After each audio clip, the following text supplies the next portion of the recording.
We turn now to the Foreign Minister of Iran, Abbas Araghchi. Good evening to you, sir. Well, good evening to you. Thank you for having me for the second time. Yes, and they are extraordinary times. Minister, President Trump said this weekend he is not ready to make a deal with Iran because the terms aren't good enough yet. His administration is saying this war could last another 3.5 weeks or so. Has Iran asked for a ceasefire? No, we never asked for a ceasefire, and we have never asked even for negotiation. We are ready to defend ourselves as long as it takes, and this is what we have done so far, and we continue to do that until President Trump comes to the point that this is an illegal war with no victory, and there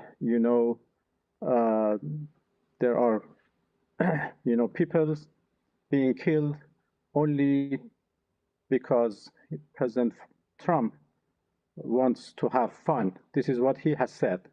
Have fun? We are not.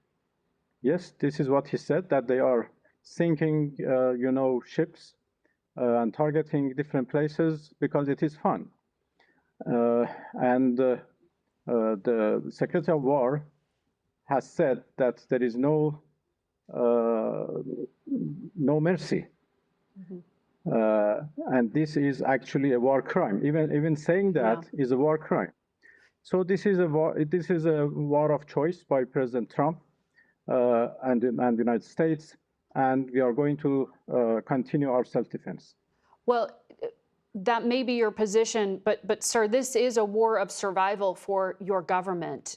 Minister, don't you have to negotiate and reach out either directly or through a third party?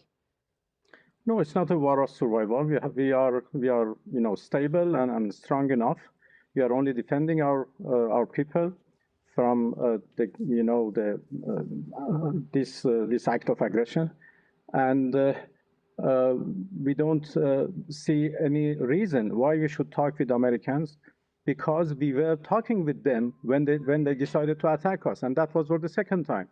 There is no good experience talking with Americans. We were talking, so why they decided to attack us? So what is good if we go back to talk once again? Well, I want to come back to that in just a moment. You're referring to the diplomacy with President Trump's son-in-law, Jared Kushner, and his envoy, Steve Witkoff. But just to continue on this, Iran is sending its drones and its missiles into your neighboring countries, American allies throughout the Gulf. Before the war, your government traded with them, you had relations with them. If your government survives this conflict, how do you go back to doing business with countries you're sending drones into and hitting civilian targets? Well, obviously, these are the countries who have given their soil to American forces to attack us. So what can we do? We just sit and watch that American forces are attacking us from their soil? But your drones are going into civilian areas and hitting plants and hotels and civilians. No, this is not the fact. We are only targeting American assets, American installations, American military bases. Everything belongs to Americans. And this is a fact that they are using their soil. There are many examples.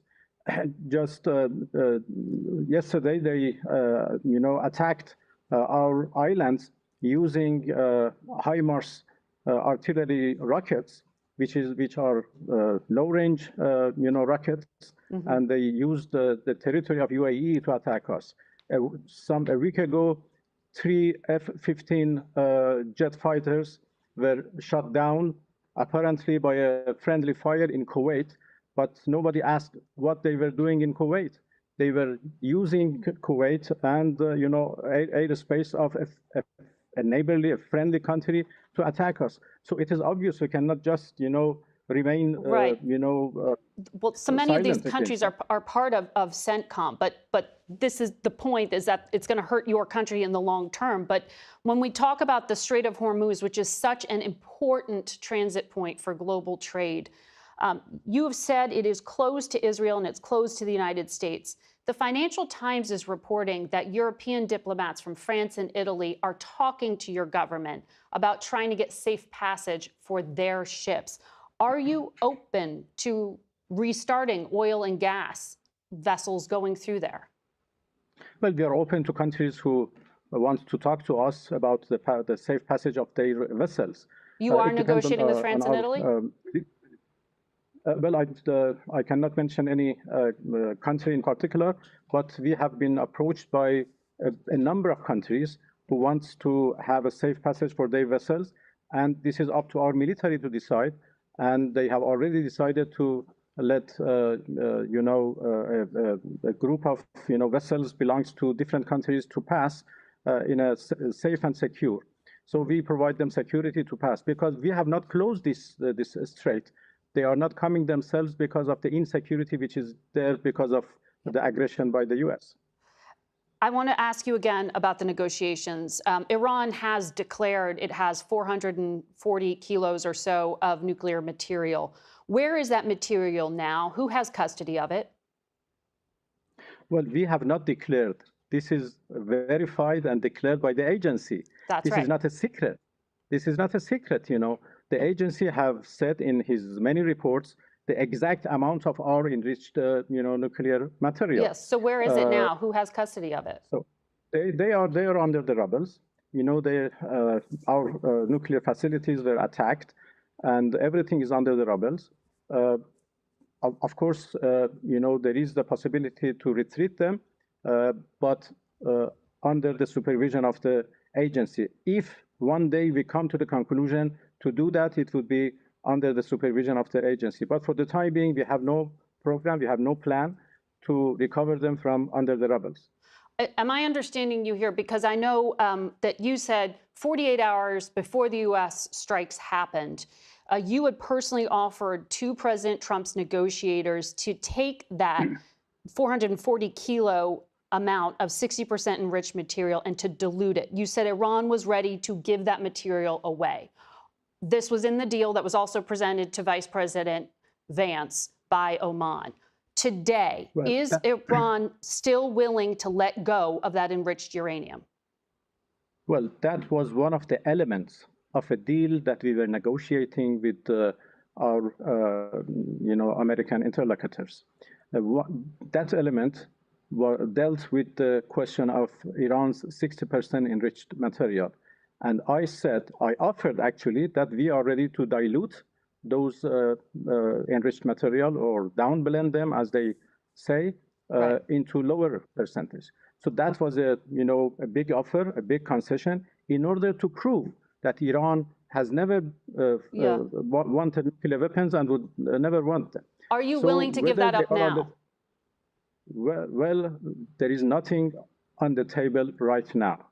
Everything depends on the future. If any time in the future we decide to enter into negotiation with the U.S. or other interlocutors, we may decide what to put on the table.